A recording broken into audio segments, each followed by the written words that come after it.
ಸಂಧಿವಾತದ ಸಮಸ್ಯೆಗೆ ಏನು ಹೇಳ್ತೀರಿ? ಸಂಧಿವಾತದ ಸಮಸ್ಯೆ ಇದನ್ನ ರೋಮಟೈಡ್ ಅರ್ಥರೈಟಿಸ್ ಅಂತಾನು ಕರೀತಾರೆ. ಮತ್ತೆ ಕೆಲವರು ಇದನ್ನ ಗೌಟಿ ಅರ್ಥರೈಟಿಸ್ ಅಂತ ಕರೀತಾರೆ. ಹಿಂಗೆ ಹಲವಾರು ಬಗೆಯಲ್ಲಿ ಬರ್ತವೆ.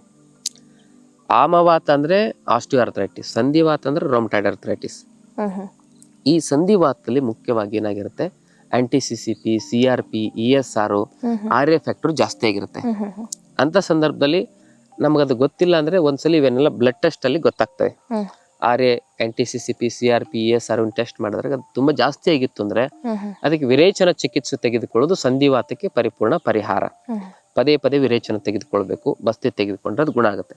ಪ್ರಾರಂಭಿಕ ಹಂತದಲ್ಲಿದ್ರೆ ಈ ಏನಂತ ಹೇಳಿದ್ರೆ ಪಾರಿಜಾತ ಎಲೆ, ಆ ಎಲೆಯನ್ನ ಒಂದು ಹಿಡಿ ತೆಗೆದುಕೊಂಡು 2 ಲೋಟ ನೀರಲ್ಲಿ ಕುದಿಸ್ಬೇಕು. ಆ 2 ಲೋಟ ನೀರು ಕುದ್ದು ಅರ್ಧ ಲೋಟ ಕಿಳಿಬೇಕು. ಅದನ್ನ ಬತ್ತಿಸಿದ ಮೇಲೆ ಅದನ್ನ ಸೋಸಿ ಆ ಅರ್ಧ ಲೋಟ ಕಷಾಯವನ್ನು ಬೆಳಗ್ಗೆ ಖಾಲಿ ಹೊಟ್ಟೆಲಿ ಕುಡಿಯಿರಿ. ಸಾಯಂಕಾಲನೂ ಕೂಡ ಇದೇ ರೀತಿ ಕುಡಿಬೇಕು.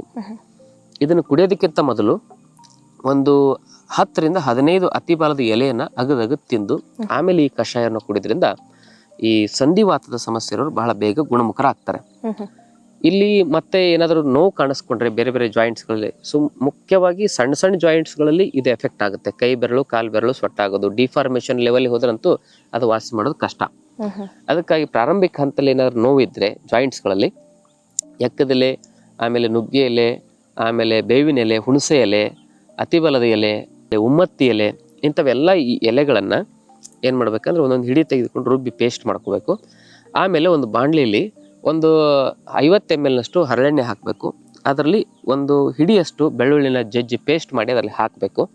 ಆಮೇಲೆ ಈ ಪೇಸ್ಟನ್ನು ಹಾಕಿ ಚೆನ್ನಾಗಿ ಬಿಸಿ ಮಾಡಿ ಎಲ್ಲಿ ಜಾಯಿಂಟ್ ಪೇನ್ ಇರ್ತಲ್ಲ ಅಲ್ಲೆಲ್ಲ ಒಂದು ಲೇಪನವನ್ನು ಮಾಡ್ಕೊಂಡು ಒಂದು ಬಟ್ಟೆ ಸುತ್ತಕೊಂಡು ಮಲ್ಕೊಂಡ್ರೆ ಬೆಳಗ್ಗೆ ಅದರಲ್ಲಿ ಬಿಸಿನೀರು, ಅದ್ರ ಮೇಲೆ ಬಿಸಿನೀರು ಹಾಕೊಳ್ಳೋದ್ರಿಂದ ಈ ಸಂಧಿವಾತ ಸಮಸ್ಯೆ ಪರಿಹಾರವನ್ನು ಕಂಡುಕೊಳ್ಬೋದು. ಕೆಲವರು ಕೈಕಾಲು ಬೆರಳೆಲ್ಲ ಸೊಟ್ಟಾದಾಗ ಅದಕ್ಕೊಂದು ಮನೆಮದ್ದನ್ನು ಹೇಳ್ತೇನೆ. ಕೈಗಾದರೆ ಒಂದು 5 ಲೀಟರ್ ಬಿಸಿನೀರು ಹಿಡಿತಕ್ಕಂಥ ಬಕೆಟು, ಕಾಲಿಗಾದರೆ ಒಂದು 10-15 ಲೀಟರ್ ಬಿಸಿನೀರು ಹಿಡಿತಕ್ಕಂಥ ಬಕೆಟ್ ಬೇಕಾಗುತ್ತೆ. ಅದರಲ್ಲಿ ಬಿಸಿನೀರು ಹಾಕಿ ಒಂದು ಹಿಡಿ ಎಪ್ಸಮ್ ಸಾಲ್ಟ್ ಹಾಕಿ ಅದರಲ್ಲಿ ಒಂದು ಅರ್ಧ ಗಂಟೆವರೆಗೂ ಕೈ ಅಥವಾ ಕಾಲಾದರೆ ಆ ಕೈ ಕಾಲನ್ನು ಅದ್ದಿ ಇಟ್ಕೊಂಡು ಕುತ್ಕೋಬೇಕು. ಅರ್ಧ ಗಂಟೆ ಆದಮೇಲೆ ಅದನ್ನು ಚೆನ್ನಾಗಿ ಕೈ ಕಾಲನ್ನು ಬಿಸಿನೀರಿಂದ ತೊಳಿಬೇಕು. ಈ ರೀತಿ 2-3 ತಿಂಗಳು ಮಾಡೋದ್ರಿಂದ ಕೈಕಾಲು ಬೆರಳೆಲ್ಲ ಸೊಟ್ಟಾಗಿರ್ತವೆ, ಡಿಫಾರ್ಮೇಶನ್ ಅಂತ ಕರೀತಾರೆ ಅದಕ್ಕೆ. ಅವೆಲ್ಲವೂ ಕೂಡ ಮತ್ತೆ ನೆಟ್ಟಗಾಗ್ತಾ ಬರ್ತವೆ. ವಾತವನ್ನು ನಿವಾರಣೆ ಮಾಡಲಿಕ್ಕೆ ಈ ಸೈಂಧವ ಲವಣ ಬಹಳ ಅದ್ಭುತವಾಗಿ ಕೆಲಸ ಮಾಡ್ತದೆ. ಅದರಲ್ಲಿ ಎಪ್ಸಮ್ ಸಾಲ್ಟ್ ಕೂಡ ತುಂಬ ಅದ್ಭುತ ಕೆಲಸ ಮಾಡ್ತದೆ.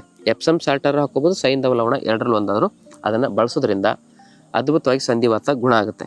ಇದು ಹೇಗೆ ಹೇಳ್ತಾರೆ ಆಯುರ್ವೇದದಲ್ಲಿ ಅಂದ್ರೆ, ಸಂಧಿವಾತ ಇರೋರು ಸಮುದ್ರ ಸ್ನಾನ ಮಾಡ್ಬೇಕಂತ ಹೇಳ್ತಾರೆ. ನಾವು ಸಮುದ್ರಕ್ಕೆ ಹೋಗ್ಲಿಕ್ಕೆ ಆಗೋದಿಲ್ಲ, ಅದಕ್ಕೆ ನಮ್ಮ ಮನೆಯಲ್ಲೇನೆ ಸಮುದ್ರ ಸೃಷ್ಟಿ ಮಾಡ್ಕೊಳ್ಳದೆ ಈ ನೀರಿನಲ್ಲಿ ಉಪ್ಪನ್ನು ಹಾಕೋದ್ರಿಂದ ಅದು ಸಮುದ್ರದ ನೀರಿನ ತರಾನೇ ಆಗುತ್ತೆ. ಅದರಿಂದ ಈ ಜಾಯಿಂಟ್ಸ್ ಪೇನ್ಗಳು ಬಹಳ ಬೇಗ ಕಮ್ಮಿ ಆಗ್ತವೆ. ಇನ್ನಷ್ಟು ಆಯುರ್ವೇದ ಮತ್ತು ಯೋಗ ಚಿಕಿತ್ಸೆ ಟಿಪ್ಸ್ಗಾಗಿ Vaidyashree health tips channel subscribe ಮಾಡಿ, ಹಾಗೆ ಫೇಸ್ಬುಕ್, ಇನ್ಸ್ಟಾಗ್ರಾಂನಲ್ಲಿ ಫಾಲೋ ಮಾಡಿ.